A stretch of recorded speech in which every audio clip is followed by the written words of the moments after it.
ప్రతిసారి కూర్చోబెట్టి మేము డిఫెండ్ చేసుకోలేం. ఇది ప్రతి సగటు హిందువు తాలూకు ధర్మం. ఇదే ఇస్లాం మీద దాడి జరిగితే ఎంతమంది బయటకు వస్తారు, ఎంతమంది నిరసన తెలియజేస్తారు, రోడ్ల మీదకి రమ్మని చెప్పట్లా. కనీసం మీకు కోపం కూడా రాకపోతే మేము ఏం చేస్తాం? గుడికి వెళ్ళే ప్రతి హిందువు బాధ్యత కాదా ఇది? నా ఒక్కరి బాధ్యతైనా, మా బాధ్యతైనా మీది కాదా? ధర్మాన్ని పరిరక్షించడానికి మీ బాధ్యత కాదా? ఈయన పొన్నవోలు సుధాకర్ రెడ్డి గారు మాట్లాడేది, పంది కొవ్వు చాలా ఖరీదైంది, ఆ కొవ్వు లడ్డు నెయ్యితో ఎలా కలుపుతారు? నెయ్యి 300 రూపాయలు ఉంటే పంది కొవ్వు 1200 రూపాయలు. బంగారంతో రాగి కలుపుతారా? ఇత్తడిలో పుత్తడి కలపరు. చెంబు తయారులో ఎవరైనా బంగారం కలుపుతారా? మదమెక్కిన మాటలు పొన్నవోలు సుధాకర్ రెడ్డి గారు. మదమెక్కి వస్తే ఇట్లాంటి మాటలే వస్తాయి.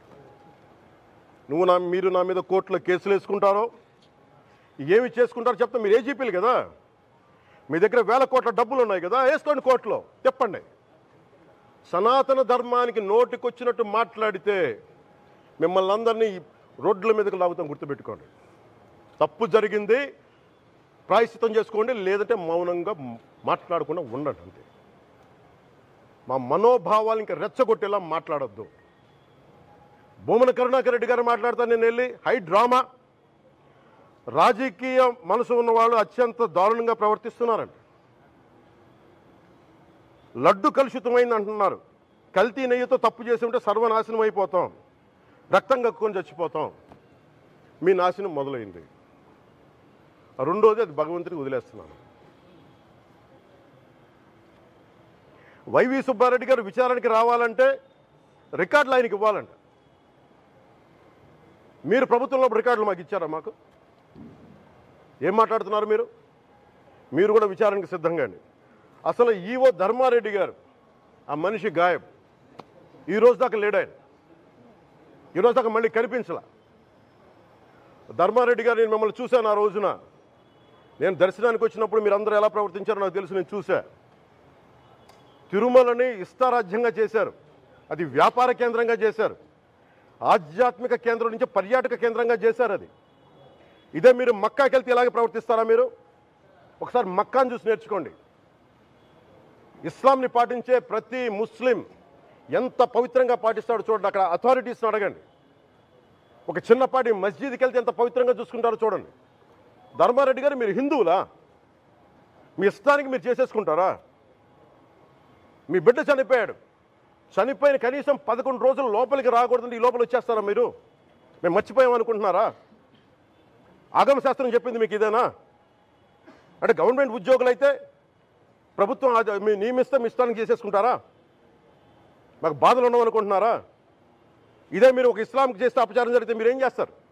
బయట రోడ్ల మీదకి వచ్చి మీరు కూర్చోబెట్టి దాన్ని పొలిటికలైజ్ చేస్తారు. మీరు పొలిటికలైజ్ చేస్తారు. నేను నిజంగా చెప్తున్నా, జగన్మోహన్ గారు కూడా చెప్తున్నా, మీరే కనుక, నేనే కనుక సనాతన ధర్మం మీద పోరాటం చేయాలని నన్ను ఆపేవాళ్ళు ఎవరు లేరు ఈ దేశంలో, గుర్తుపెట్టుకోండి. నేను కనుక సనాతన ధర్మం కోసం నేను పోరాటం చేస్తే చచ్చిపోవడానికి సిద్ధం నేను. కానీ నేను అక్కడి దాకా తీసుకెళ్ళిన విషయాలు, దానికి నిదర్శనమే రాముల వారి విగ్రహం శిరిచ్ఛేదం జరిగినప్పుడు ఒక్క మాట మాట్లాడకుండా చెప్పి కూర్చున్నాను. ఆ తెలివితేట లేక మీ ప్రభుత్వాన్ని కిందకి తీసుకొచ్చి అధాపాతాలను తొక్కిన మేము మాకు శక్తి లేదనుకుంటున్నావా? ఉండవనుకుంటున్నావా? కానీ మేము సమాజాన్ని కలిపి ఉంచాలని వ్యక్తులం తప్ప విడగొట్టాలని వ్యక్తులం కాదు మేము, గుర్తుపెట్టుకోండి. అలాగే ఈరోజు నుంచి ప్రజలందరికీ కూడా చెప్తున్నా, అన్ని మతాలని మేము గౌరవించేది ఈ నేల. ఒక జనసేన పార్టీ అని కాదు, తెలుగుదేశం పార్టీ అని కాదు. మీరు ఏ పార్టీలకు సంబంధించిన వైసీపీలో ఉన్న హిందువులందరూ ఏం చేస్తున్నారు?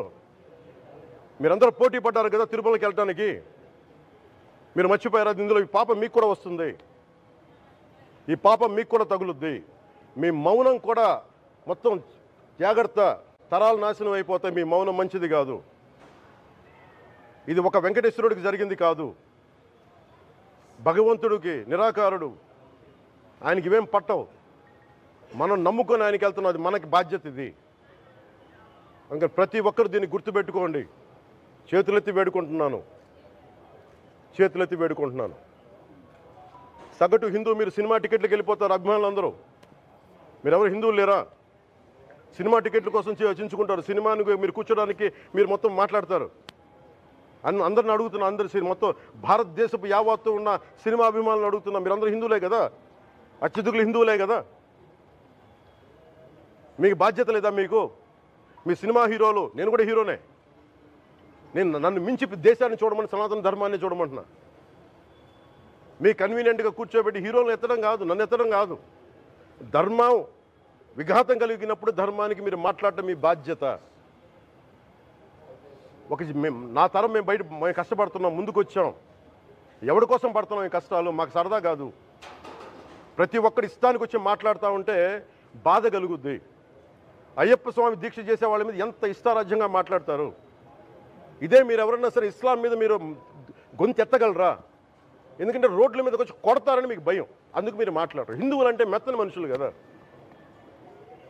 తోటి హిందువు కదా, మీరు ఏదైనా మాట్లాడచ్చు. మీకు నమ్మకాలు లేకపోతే మీరు ఇంట్లో కూర్చోండమ్మా. మీకు నమ్మకాలు లేకపోతే ఇంట్లోంచి బయటికి రాకండి, మమ్మల్ని ఏం అనకండి. మేము ఎలా పూజా విధానం ఎలా చేస్తాం, అలాగే ముఖ్యంగా ఫిల్మ్ ఇండస్ట్రీ కూడా నేను తెలియజేస్తా ఉన్నా. దీని మీద మీరు మాట్లాడితే మద్దతుగా మాట్లాడండి, లేదంటే మౌనంగా కూర్చోండి. అంతేగాని మీ మాధ్యమాల ద్వారా అపహాస్యం చేస్తే మటుకు ప్రజలు మిమ్మల్ని ఎవరు క్షమించరు. ఎందుకంటే చాలా డీప్ పెయిన్ ఇది. మీరు లడ్డు మీద జోక్లు వేస్తున్నారు. నేను ఒక సినిమా ఫంక్షన్లో కూడా చూశాను, laddu is a sensitive issue అని. Don't you ever say that. Don't you ever dare to say that, please. I respect you as actors, but when it comes to Sanatana Dharma, please, you have to think 100 times before you saying a word. One comment.